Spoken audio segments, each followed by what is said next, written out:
नमस्कार, बुलेटिन में आपका स्वागत है। मैं हूं आपके साथ शांतनु त्रिपाठी। देखिए स्पेशल बुलेटिन, बात करेंगे अयोध्या की। रामलला प्राण प्रतिष्ठा समारोह की तैयारी लगातार जारी है और पूरी अयोध्या की अभेद्य सुरक्षा के खास इंतजाम किए गए हैं। 20 से 22 जनवरी के बीच अयोध्या जाने को लेकर निर्देश भी दिए गए हैं कि किस तरह से सावधानी बरतनी है। अयोध्या में प्राण प्रतिष्ठा को लेकर तैयारियां जोरों पर हैं। तमाम तैयारियों को अंतिम रूप दिया जा रहा है।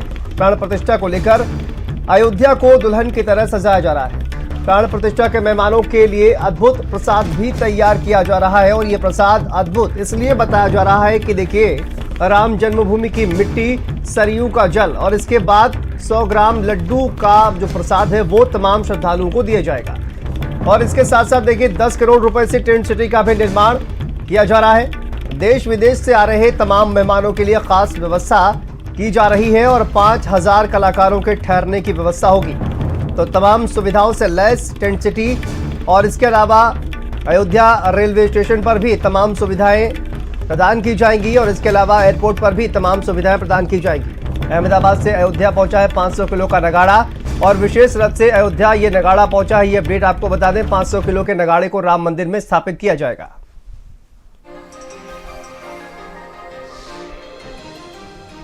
उत्तर प्रदेश के अयोध्या में भव्य राम मंदिर का निर्माण और प्राण प्रतिष्ठा 22 तारीख को है, लेकिन गुजरात इसमें बढ़ चढ़कर हिस्सा ले रहा है और यही वजह है कि गुजरात के अहमदाबाद से अखिल भारतीय डबगर महासमाज की तरफ से एक भारी भरकम नगाड़ा उत्तर प्रदेश के अयोध्या पहुंचा है, राम जन्मभूमि पहुंचा है। और सबसे बड़ी बात यह है कि 500 केजी का ये नगाड़ा और इसका जो व्यास है वो 56 केजी का है। क्योंकि पीएम नरेंद्र मोदी खुद गुजरात से आते हैं और ऐसे में गुजराती उन्हें कितना प्यार करते हैं ये खुद दर्शा ही रहे हैं कि इसका जो पूरा नगाड़े का जो व्यास है वो 56 इंची इसीलिए रखा गया है क्योंकि देश के प्रधानमंत्री नरेंद्र मोदी अक्सर 56 इंच का जिक्र अपने सीने के तौर पर करते हैं। तो ये नगाड़ा राम जन्मभूमि के मंदिर परिसर में लगे, इसको लेकर के यहाँ तक पहुँचे हैं। हम लोग इनसे बात करने का प्रयास करते हैं। आखिरकार इसका जो व्यास है वो 56 केजी और वजन 500 केजी कैसे, क्या कारण? 56 इंच का जो व्यास है वो क्या है कि गुजरात से हमारे प्रधानमंत्री जो है वो हर बार जिक्र करते हैं और कई बार हम लोगों को भी हुआ है कि 56 इंच जो उन्होंने बताया उनकी छाती का, तो हमें कहीं ना कहीं ऐसा लगा कि हम नगाड़ा भी बनाएंगे तो उनकी छाती के व्यास जितना ही बनाएंगे। और इस नगाड़े का वजन रखा गया है 500 किलो। उसका जो लोहे का बॉडी था वो 350 किलो का है। उसके ऊपर हमने 150 किलो का कॉपर प्लेटिंग किया है। उसके ऊपर सोने और चांदी से ग्लेडिंग किया हुआ है। दूसरी बात कि ये जो नगाड़ा है उसको रखने के लिए कहीं ना कहीं आगे पीछे करने के लिए इतना हैवी वेट है तो वो हटाया तो नहीं जाएगा एक दो लोगों से, तो हमने रथ बनाया हुआ है। वो रथ जो बनाया, रथ के पावर स्टीयरिंग वाला रथ बनाया हुआ है ताकि उसको धक्का मार के कहीं से भी ले जाना है तो आराम से ले जा सके। उसका वेट भी 800 किलो वजन है और उसको आप देख रहे होंगे कि चारों तरफ पीतल की घंटियां लगाई है ताकि अगर ये नगाड़ा जब भी आरती के समय बजेगा तो वो घंटियों के साथ में बजेगा, अपने आप घंटियां बजेगी। तो यहाँ राम जन्मभूमि में बात हो गई इसे रखने के लिए। हाँ, यहाँ पर हमने तकरीबन 4 महीने पहले हमारे समाज में से आए थे, वो चंपक राय जी से मुलाकात हुई थी। उनके पास बहुत हमने जिक्र किया था कि हमारे जो डबगर समाज का प्रतीक है और हम वर्षों से म्यूजिक इंस्ट्रूमेंट बनाते आ रहे हैं, तो हमें कहीं ना कहीं मंदिर के अंदर कुछ ऐसी चीज़ हमें रखने दीजिए कि ताकि हमारे समाज का वजूद बना रहे। तो बाद में उन्होंने बोला ऐसी क्या चीज़ रखे। तो हमने सोचा कि हम नगाड़ा लेकर आए जो बड़ा होगा और हमारे प्रधानमंत्री की छाती की जितना व्यास जितना बनाएंगे हम, इस तरह से उनको बात करी थी। तो उन्होंने बोला ठीक है आप लेकर आ सकते हैं और आप रख सकते हैं यहाँ पर। बहुत शुक्रिया हमसे बात करने के लिए। तो आपने देखा ये नगाड़ा, अभी मैं और दिखाने का प्रयास करता हूँ कि नगाड़े के साथ साथ उसका जो रथ है वो भी खासा बेहतरीन बनाया गया है और नगाड़े में जो छोटी छोटी घंटियाँ लगी हुई है, जब नगाड़ा बजाया जाएगा तो ये घंटियों की धुन अपने आप बजेगी। तो कहीं ना कहीं सुरमई अंदाज और शाम या सुबह जब भी भगवान राम की आरती होगी, उनका पूजन होगा, अर्चना की जाएगी, तब ये घंटियाँ और उसे सुरमई बनाएंगी। तो बेहद खूबसूरत ढंग से बनाया गया, इसमें सोने और चांदी की प्लेट भी लगाई गई है। तो अखिल भारतीय डबगर समाज के द्वारा गुजरात से के अहमदाबाद से लेकर के नगाड़ा, भारी भरकम नगाड़ा भगवान राम के चरणों में प्रस्तुत करने के लिए लाया गया है और यही उम्मीद के साथ कि वो भगवान राम की प्राण प्रतिष्ठा के साथ ही उस भव्य महल में ये भी भव्य नगाड़ा रखा जाएगा। कैमरा पर्सन हरिओम मिश्रा के साथ संजय प्रताप सिंह, भारत समाचार, अयोध्या।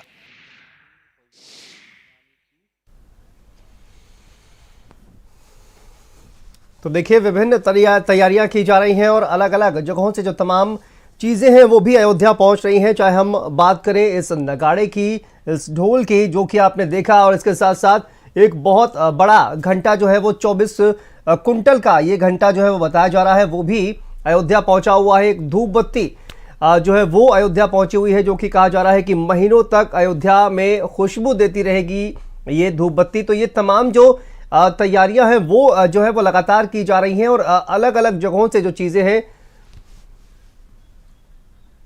जो वो अयोध्या लगातार पहुंच रही हैं। और इसी पर बात करेंगे, संदीप खेर हमारे सहयोगी अयोध्या से हमारे साथ जुड़ गए हैं। संदीप, आप वहां पर मौजूद हैं, किस तरह से देखा जाए जो तमाम चीजें हैं वो अयोध्या पहुंच रही हैं? देखिए, बात करें चाहे धूप बत्ती की, एक बहुत लंबी धूप बत्ती पहुंची हुई है, इसके अलावा घंटा वहां पर पहुंचा हुआ है, नगाड़ा वहां पर पहुंचा हुआ है, तो ये तमाम चीजें पहुंच रही हैं अलग अलग देश के कोने से। क्या कुछ अब ताज़ा अपडेट जो है वो सामने आ रही है और तैयारियां किस तरह से चल रही हैं, किस तरह से अंतिम रूप कहा जाए कि संदीप दिया जा रहा है इन तमाम चीज़ों को? देखिए, बिल्कुल शांतनु, जो भी आपने अभी तक जो चीजें बताई, जिसमें वो चाहे अगरबत्ती की बात हो, चाहे घंटा की बात हो, उसी के साथ साथ चाहे जिस तरीके से चावल भेजे गए हैं, नगाड़ा भेजा गया, और इस तरीके की देखिए तमाम चीजें भेजी जा रही हैं, ये देशवासियों का, बाहर से आने वालों का, सभी लोगों के लिए प्रभु श्री राम का देखिए ये सम्मान है, ये प्यार है, एक श्रद्धा है।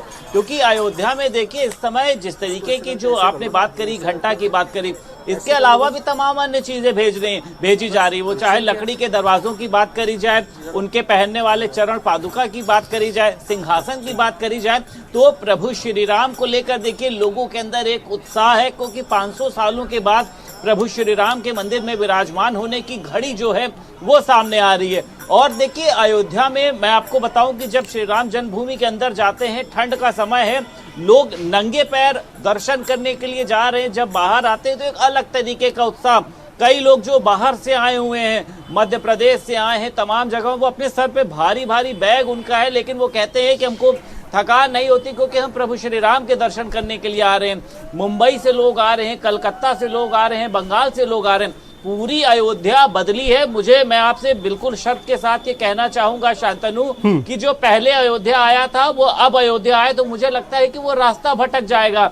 रास्ते चौड़े हो चुके हैं, मतलब जो आप समझ लीजिए ग्रामीण इलाकों तक से, वहां से हाईवे निकाले जा रहे हैं, सड़कों का चौड़ीकरण हो, हाईवे बनाने हो, एयरपोर्ट हो, रेलवे स्टेशन हो, बसों की संख्या को बढ़ाया जाना हो, गोल्फ कार चलाया जाना हो, तो पूरी अयोध्या जो है इस समय बदल चुकी है। पूरी अयोध्या इस समय राममय हो चुकी है। और देखिए, ये तो अभी ये कहा जा सकता है कि ये तो अभी झांकी है, अभी पूरी जो एक तस्वीर है वो बाकी है, क्योंकि धीरे धीरे तस्वीर देखिए अब धुंधली से क्लियर होती हुई नजर आ रही है। जैसे जैसे हम 22 जनवरी के करीब शांतनु पहुंचेंगे, विश्वास मानिए इस तस्वीर को देखने के लिए लोगों ने सदियां गुजार दी, पीढ़ियां बीत गई कई, और इस समय की जो पीढ़ी है सौभाग्यशाली, हम और आप सौभाग्यशाली हैं कि हम लोग इस खबर पर डिस्कस कर पा रहे हैं, बात कर पा रहे हैं। नहीं, यही राजनीति होती थी कि कभी कोर्ट ने ये फैसला दे दिया, कभी वहां पर ये हो गया, कभी कोई घटना हो गई।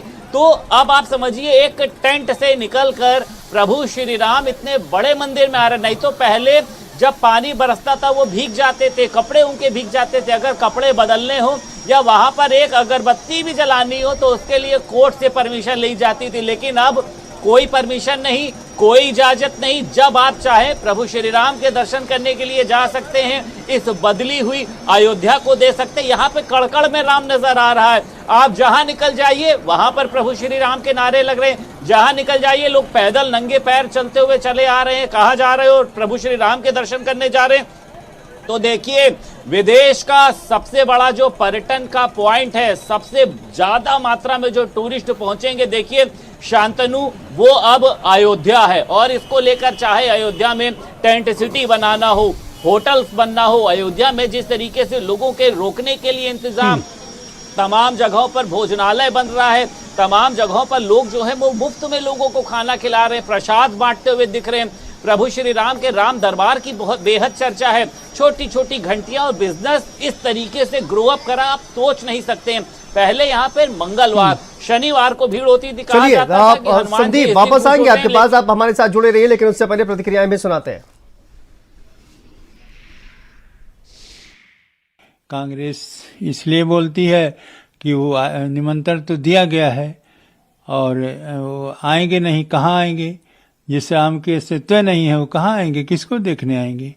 इसलिए उनके जो बोलना है सब मिथ्या है, सब झूठा है और एक राजनीति से प्रेरित है, जिसकी राजनीति से प्रेरित होने के कारण से यहाँ राम के भक्ति में, राम की प्राण प्रतिष्ठा में उनकी कोई आवश्यकता नहीं। जब इनको लगता है कि हमें वोट लेना है तो सॉफ्ट हिंदू बनने की कोशिश करते हैं। और कांग्रेस पार्टी तो मैं नेहरू से लेकर के अब तक कोई अयोध्या नहीं गया है। नैतिक ताकत नहीं है, क्योंकि अयोध्या प्रभु श्री राम को कोर्ट में लटकाने भटकाने का काम तो कांग्रेस नहीं की है, तो इसकी नैतिक ताकत नहीं है कि अयोध्या में जाकर के प्रभु श्री राम को प्रणाम करें।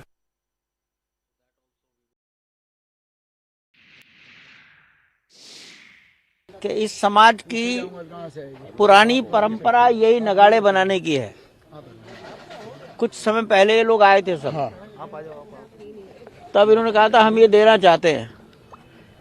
मैंने सोचा था कि भाई आजकल इसको कौन उपयोग करता है, आजकल तो सब मैकेनाइज्ड हो गया, उसमें अपने आप बचता रहता है, इलेक्ट्रॉनिक्स हो गया है सब। हाँ, सब हमारे पास भी है छोटा सा। हाँ, तो भी ये एक भारत की कला है, वो जिंदी रहे, इनको प्रोत्साहन मिले। ये एक अच्छा काम किया है, लाए हैं, और अभी हम सोचेंगे इसको कहाँ मंदिर में स्थापित किया जाए। इतना जरूर है कंस्ट्रक्शन के काम में आज वहाँ कोई स्थिति इसकी रखने की नहीं है। इसकी रक्षा पानी से भी करनी है, इसकी रक्षा बंदर से भी करनी है। आपने बोला तो अब दोनों रक्षा कैसे होंगी, और इसका ये दर्शनीय है। आज के युग में शायद अयोध्या में से बजाने वाला कोई नहीं मिलेगा।